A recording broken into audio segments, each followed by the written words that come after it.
Welcome back to Jersey Matters. Speaking of redevelopment, if you've been driving along Route 18 in East Brunswick, you know that some of the areas don't look as good as they should, let's put it that way. But that's about to change. Brad Cohen is the mayor of East Brunswick. Thank you for being here. Really appreciate it. Thanks for having me. So you're redeveloping 44 acres? Yes. What is the section? Like for people that drive on Route 18, where are we talking about? From where to where? It's actually from Lake to Ruth Street, which is basically, for most people, the old Loman's complex and the Gap and the mall that used to house the Wiz. And those are the retailers that most people would be familiar with. And what does it look like now? It basically looks like a ghost town for most of it. There's a lot of stores that are not only not operational, but there's wooded up with boards, so they're not even being utilized. And they're ending up being a blight on the township. And the reality is that a lot of those people who own these properties have tax appeals going to the town. They were taxed on the assumption they were 100% rented out. So for residents who are concerned about not only the effect that these properties have on the look of Route 18, but it's going to end up costing them money as they win their tax appeals.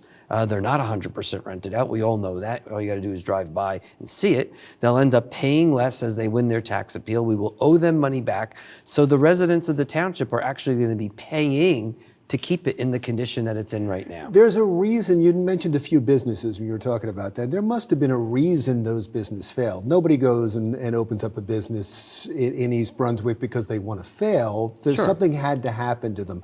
Why should there be optimism that people that move in are going to do any better?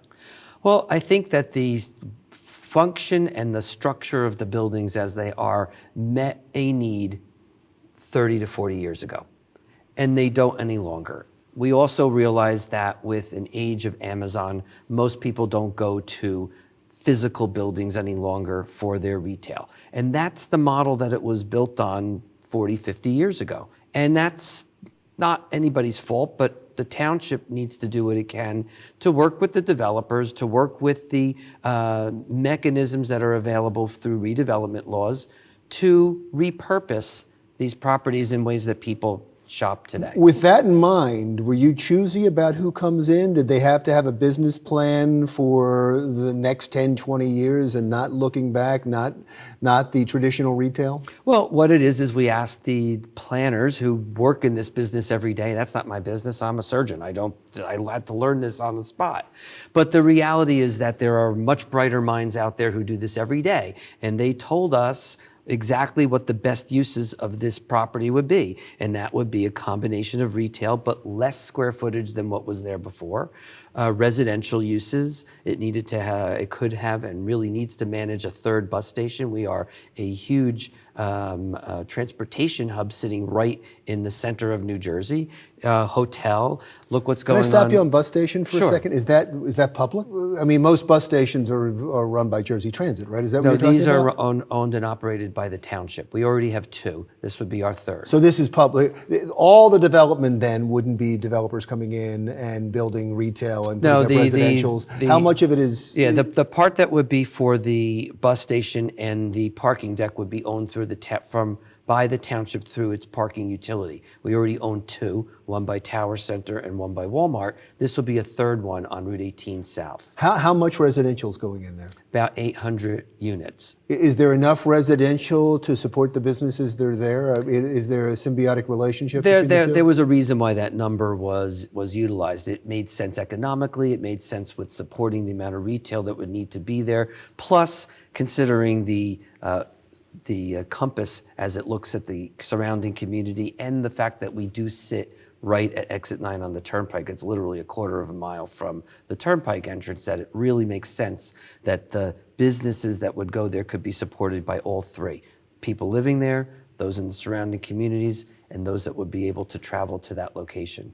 You were painting a beautiful picture of all the new companies that are going to be there, and I interrupted you only because I wanted to understand the bus station. Go ahead. Well, the bus station is a big component. That is one of the main features of this community. If you want it to be defined as a true transit-oriented development where people can access public transportation without the need of a car, you have to have a certain volume of residential, and you have to have the ability to get to a transportation hub, whether it's a train or a bus. And that had to be part of this community.